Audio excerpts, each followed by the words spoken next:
All right, so I haven't hydro dipped a pair of sneakers in quite a while, and I wanted to give it a go on a new pair of Adidas Boost sneakers, the Adidas UltraBOOST 21.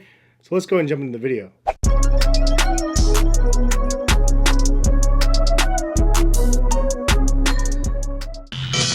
What is going on, guys? Hess here, collectivekicks.com. Hopefully you guys are having a good day out there. If you guys are new to my channel, hit the subscribe button. And if you guys would like to shop at my website, Collective Kicks, I basically just curate a bunch of sneaker deals that I find through the week for you guys, and from Nike and Adidas, so you guys can go over there and shop. If you guys want to buy a brand new pair of UltraBOOST 21s, you can check the link in the description, as well as if you want to buy an UltraBOOST 20 at a deep discount, or even a Legacy UltraBOOST 1.0 OG or the DNA patterns. I'll link all of those in the description. In this video, as I mentioned though, I haven't done a hydro dip in a while, and so these are some of my old ones that I did with this hex pattern, and I really wanted to do a new version of this, so that's what I'm going to do for you guys in this video. I actually had to buy more of this pattern because I left it in Arizona when I went to Rejuvenator headquarters and did a hydro dip video. I left all my stuff down there, which was no good, but it is what it is. But I bought some more of this pattern. But just to show you guys, I have a paint splatter UltraBOOST 19 that I really like as well. This one actually did really good on the cage as well. That's probably one of my favorite ones. I also have an UltraBOOST that has a galaxy print on it that I actually am a pretty big fan of as well. And this was just a regular UltraBOOST, my Adidas that I actually designed, and then I put the galaxy print over top of it. The material of the print was actually pretty terrible though, but this is one of my first ones. I think this video hit 1 million views, which is nuts, but this is an NMD that you could see the R1 prime knit, and it has like a graffiti print on the midsole, and this one came out really good. But one of my better ones. Honestly, it's really hard to get these perfect, which is why I don't do it very often. And another UltraBOOST 4.0 knit pattern right here, which is okay. It came out okay. Just kind of an interesting, weird look to the midsole there. But I wanted to go ahead and do the hex print, so let's go ahead and show you guys the process and get in the video.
If you guys found it satisfying for me removing that painted tape from the upper, drop a like on the video. I always find that is my most favorite part of this whole thing because it just looks like a big sloppy mess until you finish it off. But this is the final results, and they're not perfect. There's actually quite a few flaws on here. And to be 100%, I did this twice because the first dip was terrible.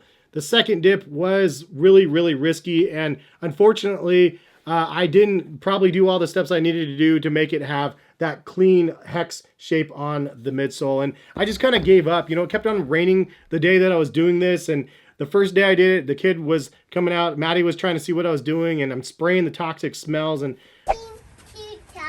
yeah, I don't know what you're saying. But 1 minute. I'm going to try to dip this one, okay?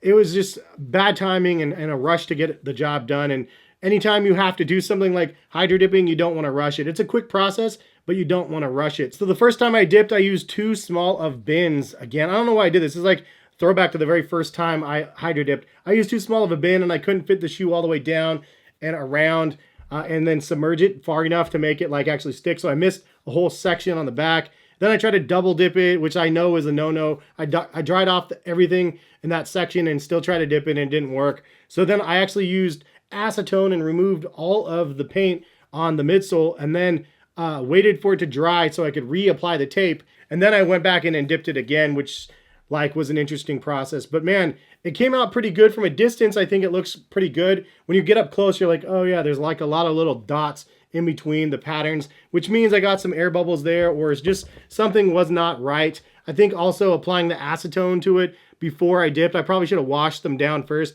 because acetone and then you putting on this paint, which obviously had acetone on the thing, it's probably going to rub or fall off a little bit just because of that. So it's not perfect by far. It's actually quite terrible in my opinion, but it could be a lot worse. The first round was a lot worse, and at least I have like a complete hex pattern, even though again it's not perfect. But hydro dipping is such a pain, and I haven't done it in so long. I was super rusty, and now I know why I haven't done it in a long time. This is like the last one I did, and it had the same sort of problems with the little bubbles in it and stuff. Hydro dipping is not easy when you use that hydrographic prints on pairs of sneakers and stuff. There's just so much room for error and so much room for you to ruin your product. It's easier to do in like an Air Force One than it is on these, but it's still really difficult to do on an Air Force One. But just throwing that out there for those people that see the process and just want to try it themselves. It's pretty cool, but it's not really easy to make 100% perfect. So don't expect perfect results. I didn't expect perfect results, and they came out okay. I'm glad I covered up the midsoles though, and taped off the stuff pretty good. And I think this is going to be a fun wearable shoe, just something a little bit different than the all white color that I bought originally. Anyways, that's the video. I just wanted to show you guys myself hydro dipping these, removing the tape, and then showing you the final results. I don't plan on doing another one for a while because it's just so hard to get perfect, but it was fun to do nonetheless. Maybe in summertime when the weather's nicer, I can try again on something. But hopefully you guys have a good rest of the day out there. Thank you guys for stopping by and watching. If you guys like the attempt at least to the sneakers, drop a like and just let me know what you guys think overall. I love this hex pattern, and for me, like, it was like fun to be able to reuse it on a newer shoe again, because this is just one of my favorite ones of all the patterns that I've seen. But anyway, that's the video. Thank you again for watching. We'll see you guys back for some more videos hopefully. All right, peace guys.